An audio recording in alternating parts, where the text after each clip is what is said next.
Você vai assistir, a partir de agora, a programação religiosa do seu canal 10. Pois o Deus da montanha é o mesmo do vale, não deixa só, velando está, nas tristezas, nas lutas, nos piores momentos, em suas mãos segurando estará. Queridos, nós estamos novamente juntos. Hoje eu queria ler 3 versículos de Romanos 12. 3 versículos, que são os versículos 1, 2 e 3. Romanos 12, de 1 a 3. Então eu vou ler e nós vamos estar meditando nesta palavra. Diz assim: rogo-vos, pois, irmãos, pelas misericórdias de Deus, que apresenteis o vosso corpo por sacrifício vivo, santo e agradável a Deus, que é o vosso culto racional. E não vos conformeis com este século, mas transformai-vos pela renovação da vossa mente, para que experimenteis qual seja a boa, agradável e perfeita vontade de Deus. Porque pela graça que me foi dada, digo a cada um dentre vós que não pense de si mesmo além do que convém. Antes pense com moderação, segundo a medida da fé que Deus repartiu a cada um. Essa é a palavra lida.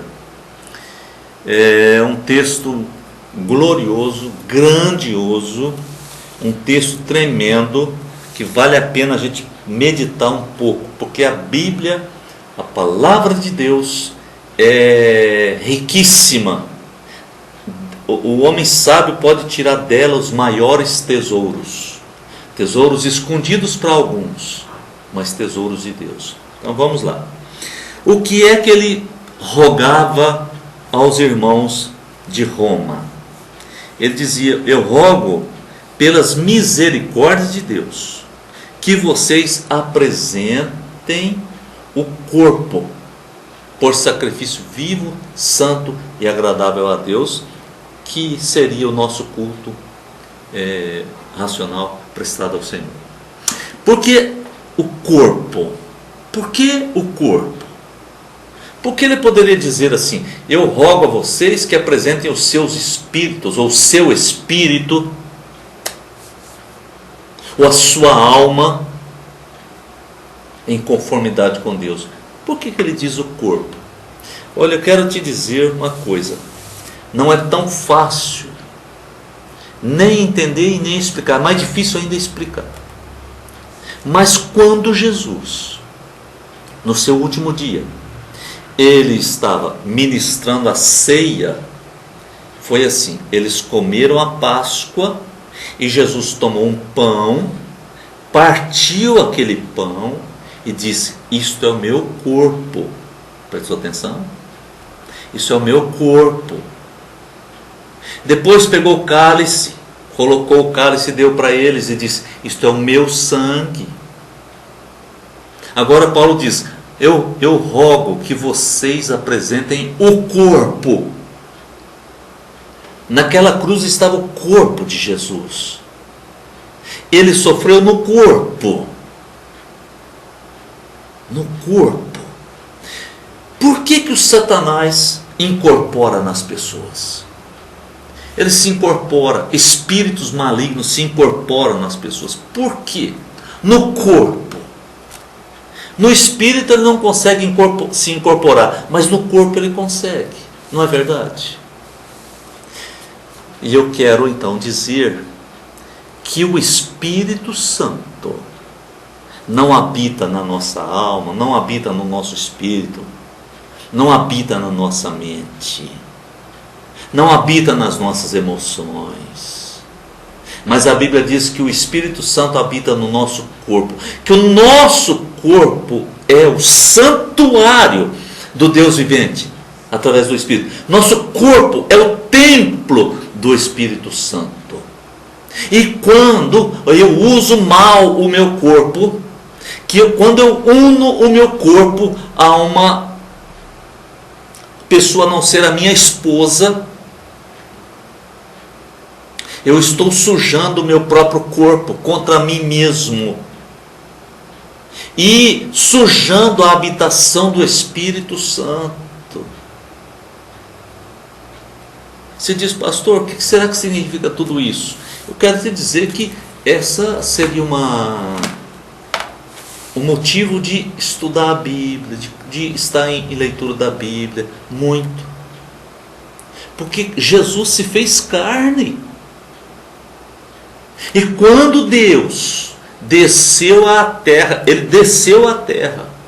ele sujou as mãos de barro para fazer um boneco de barro, para soprar nas suas narinas o fôlego de vida.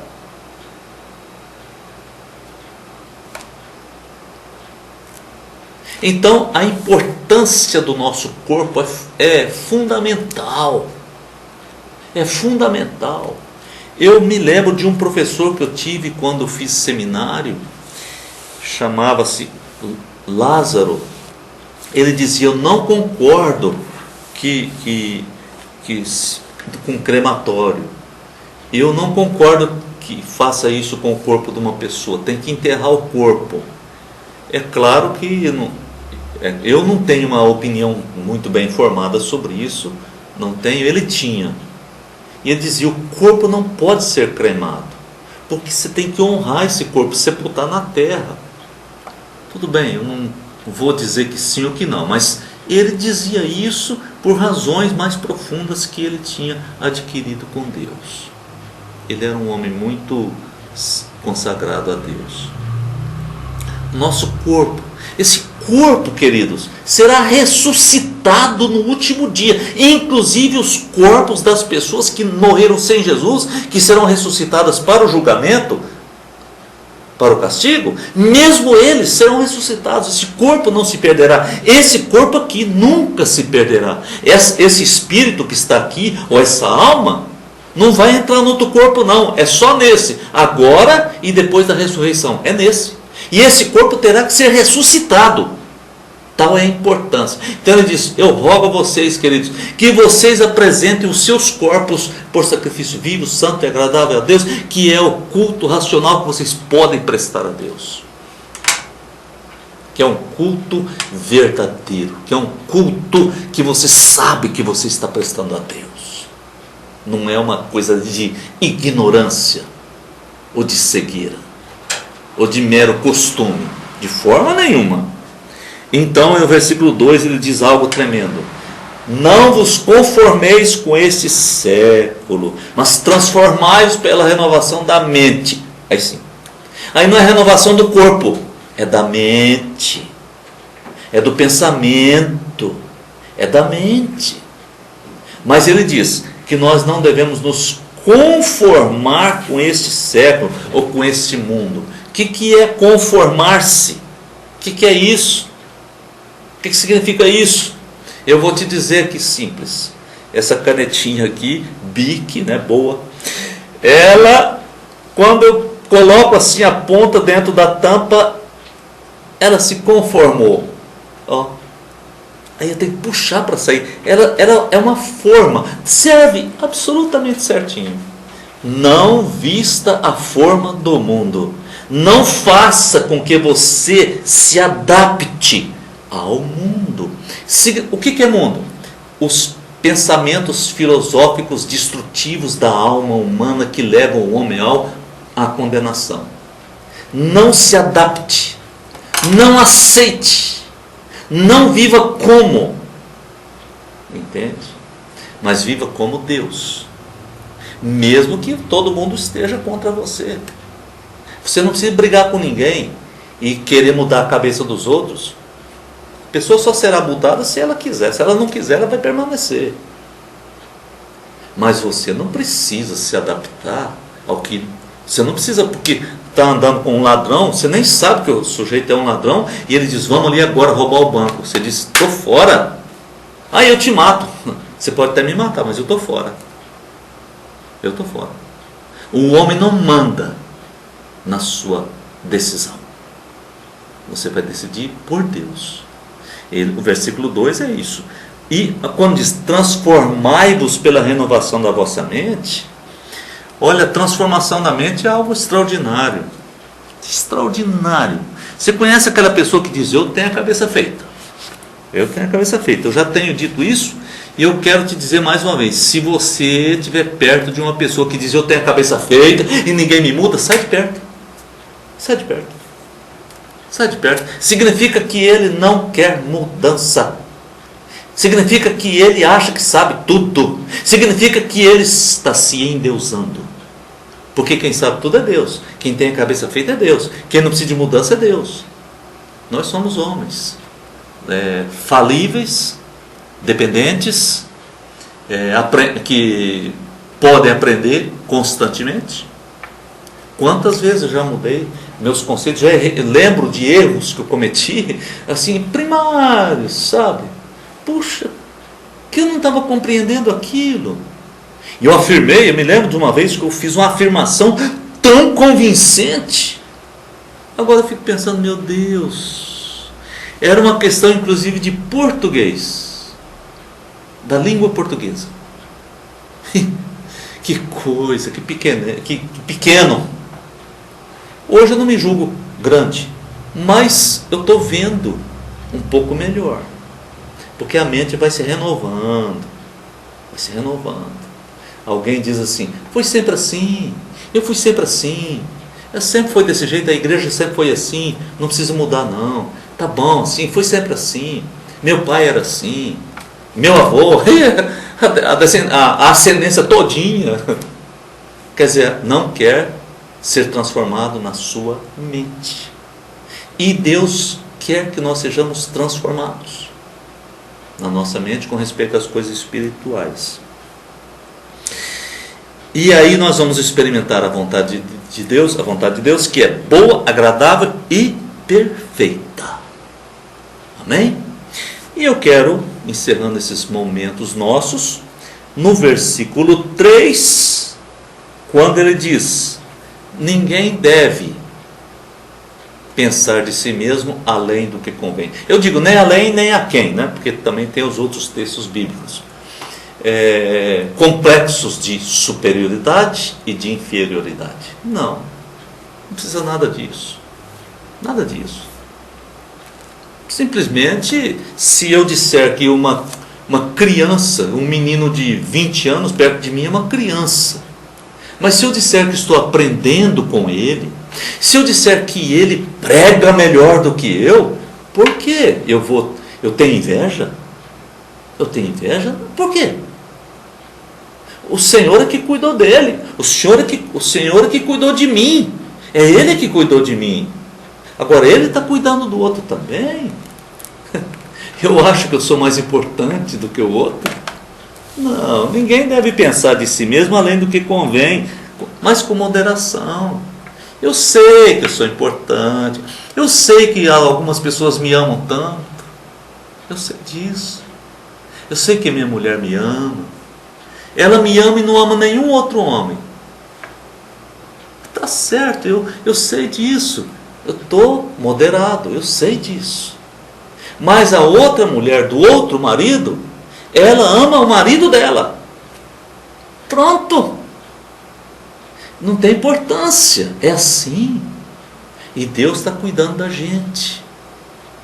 Não precisa se sentir humilhado, rejeitado. Esse sentimento foi o Satanás que pôs. Você também não precisa dizer eu sou o melhor. Por que eu sou o melhor? Por que eu seria o melhor? Não sei. Eu não sei quem é o melhor. Eu preciso ser moderado e dizer, Deus tem tido compaixão de mim e tem me dado vitória até aqui. Como dizia Samuel, foi Samuel que disse, Ebenezer, até aqui nos ajudou o Senhor. Ebenezer, Amém? Vamos orar. Obrigado, Senhor, por todas as tuas graças.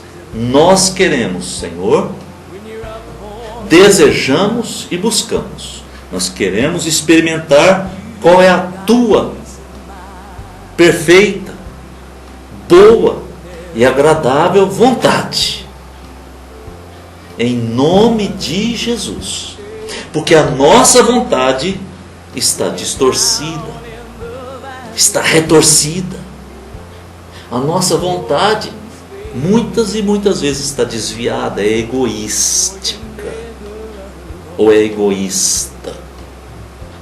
Então nós queremos conhecer a tua boa, perfeita e agradável vontade, em nome de Jesus. Amém. Assim nós nos veremos no próximo programa, com a permissão desse grande e precioso Deus, Pai, Filho e Espírito Santo. Amém. Você assistiu aqui no seu canal 10, nossa programação religiosa. Amanhã estaremos de volta no mesmo horário. Muito obrigado pela sua audiência. Pois o Deus da montanha é o mesmo do vale, não deixa só, velando está, nas tristezas, nas lutas, nos piores momentos, em suas mãos segurando estará. Meu amigo que se acha no